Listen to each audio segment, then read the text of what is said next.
સીતારામ બધાયને. સાંજના 6 વાગી ગયા, નવરા થઈને બેસી ગયા અને હાથમાં લઈ લીધો મોબાઈલ. હાથમાં મોબાઈલ આવે એટલે નવો વિચાર આવે. મનુષ્યને છે ને ભોજનની કિંમત ભૂખના સમયે થાય અને ભગવાનની કિંમત દુઃખના સમયે થાય. એકચ્યુઅલી મને આના વિના ન ચાલે. ભોજનમાં માણસો કહેતા હોય મને તો આ જ જોઈએ, મને તો આ જ જોઈએ. આ કહેનારા વ્યક્તિઓને જો 2 દિવસ ભૂખ્યા રાખવામાં આવે તો એ ટાઢો રોટલો અને ટાઢું શાક સરસ મજાનું હોંશે હોંશે ખાઈ લે. એટલે જ સરસ મજાનું એક સંસ્કૃતની અંદર સૂક્તિ છે અને હું એને તમને ગુજરાતીમાં કહું કે ભૂખ્યું માણસ હોય ને એને જ ભોજન અપાય, તરસ્યું હોય એને જ પાણી અપાય, અજ્ઞાની હોય એને જ્ઞાન અપાય અને જેની જરૂરિયાતમંદ હોય એને વિદ્યા ટૂંકમાં અપાય. એટલે દરેક માટે જે છે ને એની આવશ્યકતાની જરૂર છે. જરૂરથી કોઈ પણ વ્યક્તિને કાંઈ પણ તમે વધારે પીરસી દો તો એ એઠવાડું મૂકશે ને મૂકશે. મનુષ્યની જરૂરિયાત જે છે એ બધાને એની જરૂરિયાત પ્રમાણે એને એ વસ્તુની આવશ્યકતા હોય. એ પછી વસ્તુ હોય કે પ્રેમ હોય, સ્નેહ હોય કે લાગણી હોય, તમે ઓલવેઝ હંમેશાને માટે હાજર જ રહેશો તો કોઈ દિવસ તમારી કિંમત નહીં થાય. કારણ કે ઘર કી મુર્ગી દાલ બરાબર એક આપણી કહેવત છે કે મનુષ્યને કિંમત જે છે ને તમે સદાને માટે હાજર જ રહ્યો. જો સંતાનો જે છે ને સંતાનો એને આપણે કેવું પડે કે બેટા આ ખાઈ લે ને, આ ખાઈ લે ને, આ ખાઈ લે ને. શું કામે કે એની માં છે એને વારંવાર એના માટે અલગ અલગ બનાવી દે છે.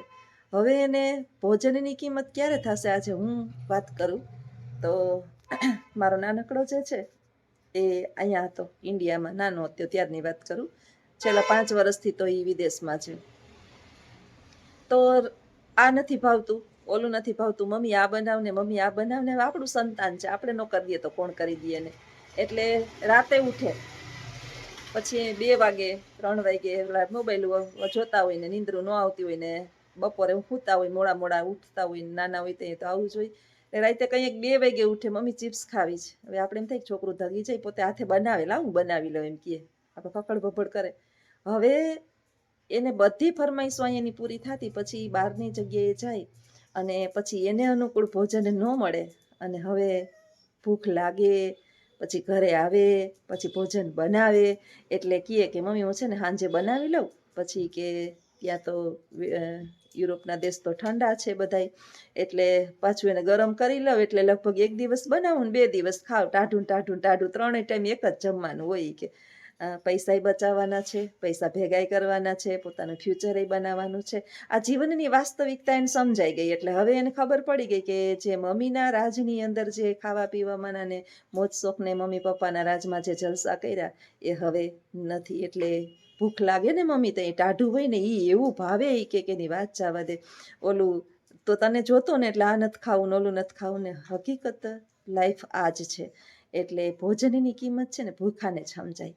અને આપણી ઉપર દુઃખ આવે ને એટલે આપણે કોને યાદ કરીએ? જો હે ભગવાન, સીધા જાણે બધું દુઃખ આપણે ભગવાને જ કેમ આપ્યું હોય.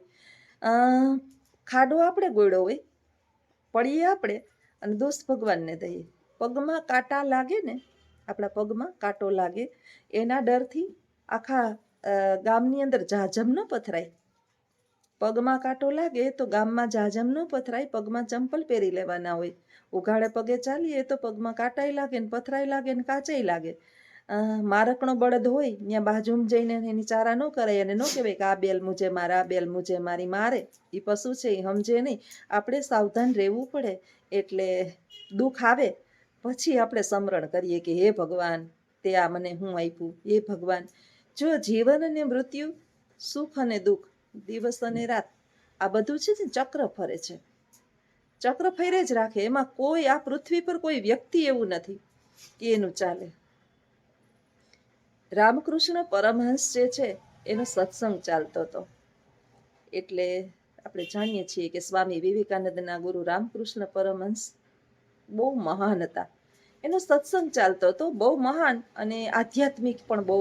એટલે એક સ્ત્રી જે છે એ રડતી એવી એક ધારી રડવા માંડીને ગુરુના ચરણોમાં પડી ગઈ. સત્સંગ ચાલતો હતો અને વચ્ચે હસ્તક્ષેપ થયો, એને ડિસ્ટર્બ થઈ સત્સંગને પોતે અધૂરો છોડ્યો અને સ્ત્રીની કહાની સાંભળી. સ્ત્રી રાડું નાખતી નાખતી ધ્રુસકા મૂકતી મૂકતી કહે છે કે સ્વામીજી, મારો એક ને એક દીકરો જે છે, મારો સંતાન મૃત્યુ પામ્યો છે. હવે હું ન જીવી શકું. મારે શું કરવું? તમે ગમે એ કરો, મારા પ્રાણ લઈ લ્યો, પણ મારા સંતાનને જીવાડો.